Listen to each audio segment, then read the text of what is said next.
पण वयस्कर व्यक्ती असतील तर त्यांची काठी म्हणा, वॉकर म्हणा सोबत जरूर ठेवा, कारण पायऱ्या थोड्याशा उंच आहेत, पूर्णतः व्हीलचेअर आत जाऊ शकत नाही.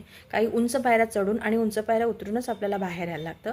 आतमध्ये गर्भगृहामध्ये सुंदर अशी काळ्या पाषाणात बनवलेली सूर्यदेवाची मूर्ती आहे, त्याला लाल रंगाचं कापड जडवलं जातं. इथे कसं असतं, जर पूजा चालू असेल तर तुम्हाला पूजा संपेपर्यंत थांबायला लागतं, तुम्हाला दर्शन होऊ शकत नाही. तर तुम्ही अगेन कळस दर्शन घेऊन तिथनं जाऊ शकतात.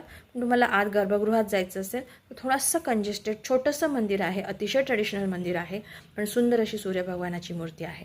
तर आरती होईपर्यंत तुम्ही थांबू शकला त्या रांगेमध्ये, तर थांबून नक्कीच तुम्ही एक सुंदर दर्शन इथे सूर्यदेवतेचं घेऊ शकता. इथे सुद्धा काही तिकीट आहेत, 7 रुपये, 12 रुपये आणि 24 रुपये. हे तिकीटं घेऊन त्या पद्धतीने तुम्ही रांगेमधनं या देवतेचं दर्शन घेऊ शकतात. इथे सुद्धा नारळाचा प्रसाद घेतला जातो, अर्धा नारळ फोडून अर्धं तुम्हाला दिलं जातं. साधारणतः लाल रंगाचं किंवा पिवळ्या रंगाचं कापड देवाला इथे अर्पण करण्याची व्यवस्था